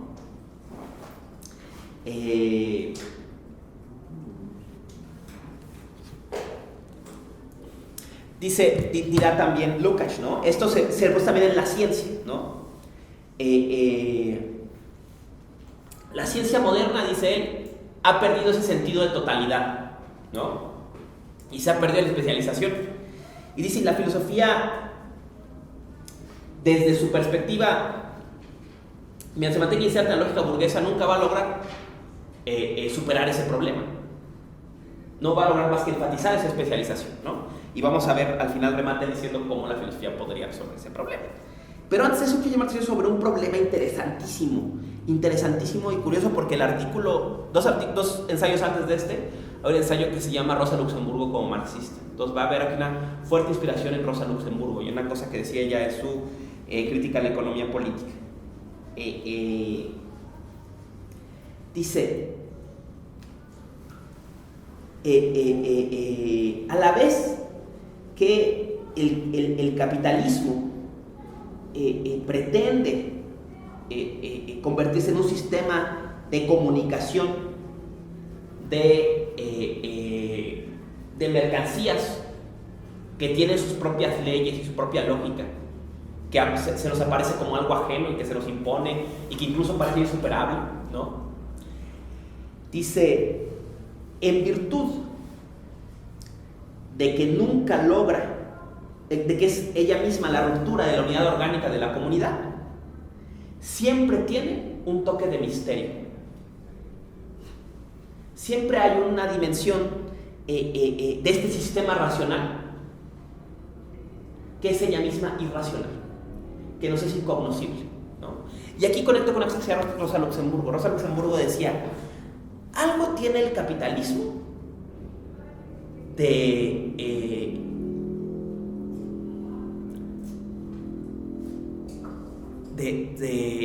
inefable. ¿Por qué? Porque siempre que intentamos describirlo, hablamos de él como una fuerza ajena que domina el mundo, ¿no?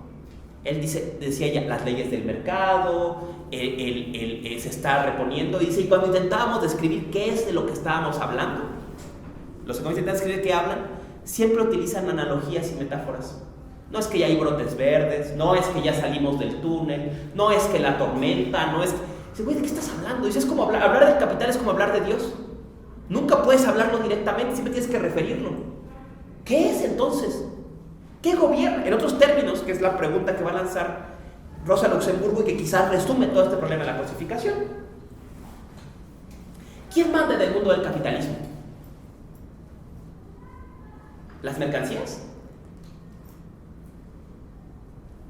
Pareciera que sí, ¿no? Una vez en una conferencia usaba una broma de esto, ¿no? Decía, economía significa las leyes de la casa. ¿Y esta casa de quién es? Porque es claro que nuestra no, porque tiene sus leyes. Antes de que nosotros llegamos, son leyes que no podemos controlar, ¿no? ¿Cuáles son las leyes que gobiernan la economía? ¿Y de dónde salieron? O sea, ¿de quién es esta casa? ¿Quién la controla? ¿Quién la gobierna? ¿No? Y podríamos ahí agregar, ¿no?, en un toque suspicaz, ¿no? Por eso no es casual, ¿no?, que en la sociedad capitalista sean tan frecuentes los relatos conspirativos de que hay alguien que controla esto, ¿no? Porque quizás no es más fácil aceptar que hay alguien que está por encima de los Illuminati o lo que sea, que aceptar que creamos un monstruo que nos controla y que se independizó con su propia ley, pero que es una ley que no entendemos, ¿no? En otros términos, el capitalismo es la sociedad de las mercancías. Las mercancías son la cosificación de la actividad humana. Entonces nos sacaron su propia ley. ¿Cómo es que ahora esas mercancías nos gobiernan a nosotros? ¿Cómo es que ahora nuestra vida y nuestro bienestar, nuestro todo está condicionado a esas cosas que nosotros creamos y que ahora nos controlan, ¿no? ¿Quién pone las leyes del capital? Y dice Lukács aquí algo profundo, ¿no? O sea, primero que nada, una manifestación de la cosificación es que las leyes de la mercancía se nos presentan como autónomas y ajenas. Y una última dimensión es que por más que esto se quiera presentar como un sistema, siempre hay un sentido total del sistema que se presenta como misterioso, como que nadie sabe, ¿no? ¿Y quién manda en la economía? ¿Cuál es la ley o el sentido ulterior que tiene? Un misterio. Y de esa verdad última del capitalismo, como dice Rosa Luxemburgo, los economistas solo pueden hablar como se habla de Dios, a través de alegorías, a través de analogías, a través de metáforas, ¿no? Como si esta verdad Y aquí encontramos algo interesante, un problema interesante que yo creo que es fundamental para pensar la posmodernidad. Y es, ¿cómo es posible que un proceso que es dentro de él mismo tiene su propia razón, su propia lógica, sea el mismo ilógico o irracional? ¿No? ¿Cómo es posible que el capitalismo, que es un sistema de racionalización, no tenga el mismo una razón? ¿No? Ese es el problema que está Lukács aquí señalando, ¿no? Que este sentido de totalidad de la última instancia está perdido en el capitalismo, ¿no? Diríamos, ¿y para qué todo eso? ¿No? ¿Para qué los sacrificios en el capitalismo? ¿No? ¿Para qué la austeridad? ¿Para qué los recortes? ¿Para qué? Esa pregunta no la puede responder, ¿no? Podríamos pensar que una sociedad no capitalista tiene un sentido, ¿no? Para mantener la comunidad, para mantener el pueblo, ¿no? ¿Y el capitalismo para qué? ¿No? Diríamos en términos de Lyotard, lo que no tiene ese sentido de totalidad, ¿no? ¿Todo esto qué? ¿Qué le da sentido a todo esto? ¿No? ¿Para qué? Eso el capitalismo no lo tiene. Aunque todo sea para algo dentro del capitalismo, no tiene un sentido de totalidad, ¿no? ¿Y esto a dónde va? ¿No? Esa es la pregunta que no puede responder, ¿no? Diría en otros términos Nishitani, ¿no? Nishitani Keiji decía él decía, ¿para qué sirve la religión? ¿No? Y decía, la religión lo que hace es respondernos, es devolvernos la pregunta que le hacemos a todo: ¿y tú para qué sirves? Y si nosotros somos el punto de referencia de todo, si todo nos sirve a nosotros y nosotros por poner la pregunta ¿para qué servimos? Entonces, ¿para qué es todo? ¿No? Si todo es para preservar el mundo de las mercancías, y ese mundo de las mercancías no puede responder ¿para qué es? Pues entonces, ¿para qué es todo? ¿No? Queda esta opacidad de su sentido de totalidad, ¿no? En fin, ¿no? Para concluir este recorrido por ensayo de la cosificación y tocar un poco otros temas de historia y conciencia de clase, al menos de pasada, dice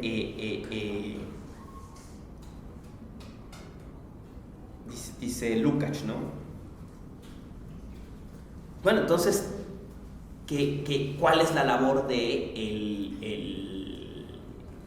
la crítica de la filosofía frente a esto? Dice, pues justamente minar la cosificación, ¿no? ¿Qué es minar la cosificación? Reconocer detrás de la mercancía una relación social. Reconocer que no son cosas, sino son relaciones sociales, ¿no? En otros términos, dice más arriba, generar conciencia de clase. Conciencia de clase, que es una palabra que ha sido abusada hasta el cansancio, en términos de Lukács, es reconocer la cosificación, ¿no? Reconocer que detrás de la mercancía hay una relación social, ¿no?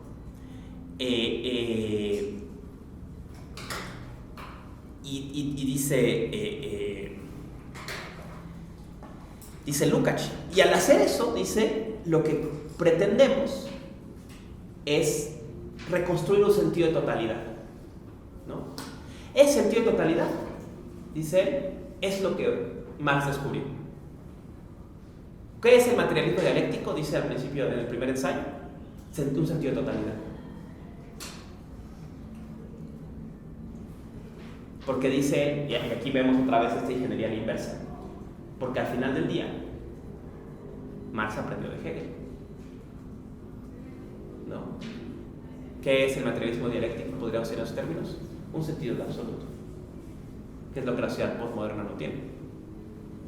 Entonces, este sentido de totalidad, pero ese sentido de totalidad solo se realiza, dice, tiene un sentido, él decía, dice en ese ensayo, el materialismo dialéctico, y todo esto suena propaganda, pero tiene sentido, ¿no? Dice él, el materialismo dialéctico es inherentemente revolucionario. ¿Por qué? Porque la única forma de reconocer la cosificación es disolviéndola, destruyendo la cosificación, ¿no? La única forma de dar un sentido de totalidad es rompiendo con el mundo de la mercancía y reconstruir una comunidad basada en relaciones de personas y no de cosas, ¿no? Dices, las dos cosas van a la vez, y por eso él dice, la filosofía sola no puede resolver este problema, porque no es que la filosofía no encuentre un sentido de totalidad para la ciencia, es que la cultura posmoderna no tiene sentido de totalidad, que esa totalidad quede encubierta por la relación capitalista, ¿no?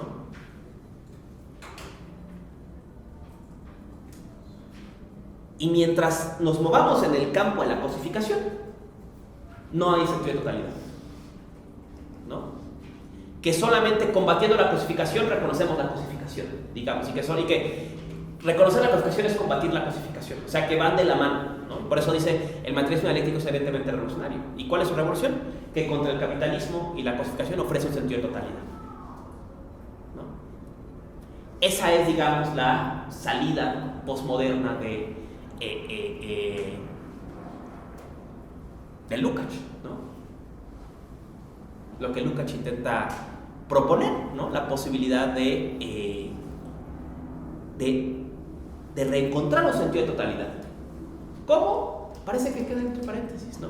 Parece que a la vez que el materialismo dialéctico ofrece una representación de totalidad, ¿qué significa una sociedad desde la totalidad? No queda del todo claro, ¿no? ¿O cómo es esa nueva totalidad?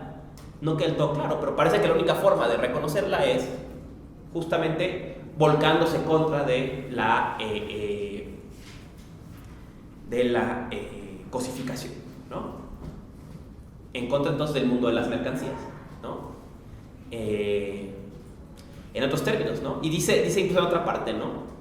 Dice, la gran función de la crítica, y aquí está básicamente calcando el método de la economía política de Marx, dice, es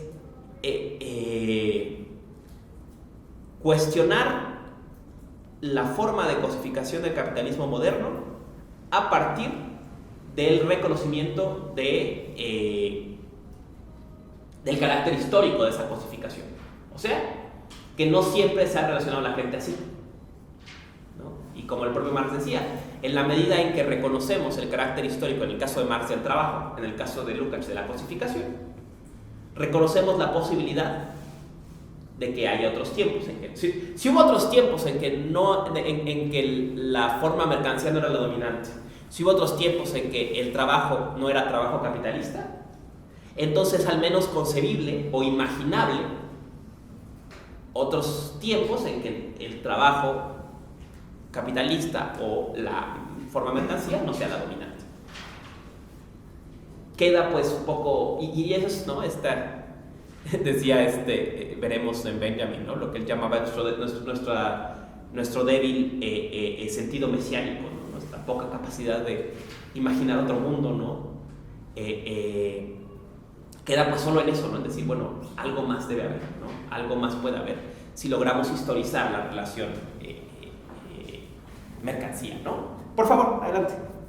Sí, yo creo que en Lukács es muy importante ese concepto como de totalidad, porque una rompe con la totalidad, si podríamos decir como hegeliana, ¿no? Que son leyes absolutas que van a persistir por esto, mientras que la totalidad, vaya, marxista, es históricamente determinada. Uh-huh. Entonces yo creo que ahí sí genera la posibilidad de pensar un futuro posible, ¿no? Donde también en la totalidad que estamos viviendo podamos ya no ver también hasta el trabajo cosificado, uh-huh, sino verlo tal vez en un sentido de creatividad, un sentido de un trabajo no asalariado, donde sí veamos la verdadera transformación de la materia prima, uh-huh, a través del paso del hombre. Pero sí creo que, por ejemplo, en el caso de Rosa como una marxista, no, y su contribución a la crítica de la economía política es como no queda claro hacia qué totalidad vamos, ¿no? Uh-huh. Si ha sido superada, si va a ser superada por nosotros o por el mismo sistema, porque por ejemplo es lo que se plantea, ¿no? Porque la idea marxista, ¿no? De ver que propiamente el capitalismo se va a superar a sí mismo y va a ser parte de su propia destrucción, pues sí vemos que ahora hasta el individuo se ha vuelto una máquina capitalista, ¿no? Entonces, sí, mi duda era eso, ¿no? ¿Cómo sabremos cuando pasemos de la totalidad a la totalidad P? No es mecánica, claramente, nada mecánica. ¿Y cómo se va a desarrollar, no? Tocas un punto muy pertinente, ¿no? O sea, una de las cosas que Lukács intenta enfatizar, ¿no? Es que el materialismo dialéctico tiene siempre lo que diríamos tiene un sentido de praxis, ¿no? O sea, de esta síntesis de lo teórico y lo práctico, ¿no? Entonces, que no puede una cosa sin la otra, ¿no? Y a la vez que por ejemplo, ¿no? Aquí diría, ¿no? Un crítico suspicaz, un nietzscheano suspicaz, diría que era un poco la crítica que hacía Marx, que hacía Nietzsche al marxismo, ¿no? Nietzsche decía, el marxismo es una forma de cristianismo. ¿Por qué? Porque es un sentido de totalidad.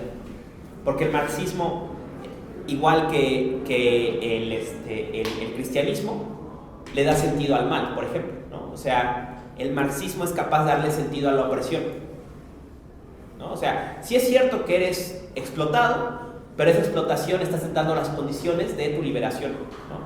Dice, es lo mismo que hacía el cristianismo, ¿no? Y diría en otros términos, le está dando a los esclavos una herramienta para soportar y para volverse, aunque sea moralmente, superiores al amo, ¿no? O bien porque tú eres piadoso, o bien porque eres obrero y entonces eres el hombre del futuro, ¿no? Pero como sea, ese sentido de totalidad, ¿no? Le da entre las cosas un sentido al mal, ¿no? Ya sé, la existencia, decía Nietzsche, sobrellevable, ¿no? Yo creo que en lo teórico, al menos, un poco eso en Lukács es lo que piensa como sentido de totalidad, ¿no? Digamos, lo que es capaz el marxismo hacer es hacer sentido del capitalismo. El capitalismo hace sentido de todo, pero no puede hacer sentido de sí. Es a lo que se refiere esta opacidad, ¿no? Del capitalismo, esta opacidad de su irracionalidad general, digamos, ¿no? El marxismo hace sentido del capitalismo y en ese sentido empieza a ofrecer un sentido de totalidad, ¿no? Pero cómo luce, pero obviamente la idea, como decíamos, ¿no? Es que esta totalidad teórica, digamos, que es este sentido, está de la mano de la totalidad práctica, o sea, de una recreación de lazos sociales, de lazos comunitarios, ¿no? Y insisto, es muy curioso que a diferencia de Marx, ¿no? Lukács sea muy enfático en la importancia del concepto de comunidad, ¿no? Una sociedad, diríamos, postmercantil, ¿no? En la que se disuelva la relación mercancía o se margina la relación mercancía a los bordes de la comunidad y otra vez se deshaga el proceso de la cosificación, ¿no? ¿Cómo es eso? Siempre, eso creo que es algo importante desde Marx, y que si alguien lo supo rescatar bien o para mal, es Zizek, ¿no? Es que es una cuestión de la facultad de la imaginación, ¿no? Está conectada a la imaginación, ¿no? O sea, el punto no es predecir cómo hacer, sino solo concebir, ¿no? La posibilidad de otra cosa, ¿no? Y Marx, por ejemplo, en Método de la Economía Política, cuando habla de otras formas de otra economía, usa la palabra imaginar, ¿no? Y creo que eso es muy poderoso. Dice, podemos al menos imaginar una sociedad que no esté basada en relación de mercancías, sino en relación de personas, ¿no? Un poco parece Lukács decir lo mismo, ¿no? O sea, el solo hacer sentido del capitalismo, ¿no? Darle un sentido de totalidad, ¿no? Mina esta relación mercancía, ¿no? Mina el carácter de disolutorio de la mercancía y empieza la posibilidad a crear una comunidad o recrear una comunidad contra la sociedad moderna, ¿no? Pero queda pues un poco, o sea, creo que incluso es rico en ellos que queda en el tintero este sentido de ¿qué es esa otra totalidad, no? ¿Qué es la otra totalidad? Pues queda pendiente, ¿no? Y veremos, no en él, pero sí en los autores sobre todo hacia la segunda mitad del siglo XX, ¿no? El gran trauma, ¿no? de reconocer que el socialismo realmente existente no va a ser esa otra totalidad, ¿no? O como dirán Dueño, que luego que pues realmente es la misma totalidad, ¿no? Decía suspicazmente Heidegger, ¿no? Vivimos en una época en la que todos los poderes se funden, ¿no? En la que, sin importar el signo, la dinámica de la sociedad del poder es la misma, ¿no? O sea, en todos lados funciona igual por un hombre, con un hombre o con otro, ¿no? Y se abre eso pues como problema para hay por ejemplo un texto, no recuerdo quién es, que justamente es crítico de este artículo de Danza en totalidad, ¿no? Y tenía una frase muy bella, decía: no podemos salvar el mundo no se puede salvar, pero los espacios, las comunidades concretas siempre son una posibilidad, ¿no? O sea, lo que sostenía era: el sentido de totalidad es una abstracción, ¿no? Y poner a competir una abstracción con otra, pues bueno, no tiene mucho sentido, ¿no? Que es solamente en los espacios concretos donde había posibilidades de abrir brechas, ¿no? Y siempre me pareció una idea sugerente con sentido de totalidad, ¿no? O sea, contra esta crítica al sentido de totalidad, ¿no? Pero es rico también un poco en esto pensar cómo es... dejo como una provocación, piensa en esto, ¿no? ¿Qué tanto no... oye, se fue la clase. Lo que está haciendo, lo que Marx o lo que Lukács le acredita a Marx, no es un realismo. Lo que decía... Buenas tardes, maestro. Tengo clase. Ay, sí, perdón, me preguntaron algo y se fue. Lo que llamaba Lyotard un realismo, ¿no? Poner orden frente a este sentido de diversidad, ¿no? A esta disolución, ¿no? Perdón, disculpen, me fue la onda. Próxima clase vemos Spengler. Lean un ensayo que se llama El hombre y la técnica. Lo busqué en Google y es lo primero que les sale. Si puede, El hombre y la técnica PDF es lo primero que sale. No hay ningún problema para conseguirlo. Y pues vamos a movernos a otro lado ahí. Vamos a hablar un poquito de decadencia de Occidente, pero quiero que veamos este otro ensayo. Por muchas razones, la primera porque El hombre y la técnica tiene 600 páginas y este tiene como 10, ¿no? Entonces es mucho más accesible. Y además es un texto posterior, ¿no? Entonces como que él mismo digirió el resultado de ese texto y sus consecuencias y de ahí saca este breve El hombre y la técnica, ¿no? Hay notas si les gusta Heidegger, le gusta o no a Heidegger, toda la doctrina de la técnica se la va a piratear del hombre y la técnica de Spengler. Entonces, bueno, muchas gracias y corro que ya la...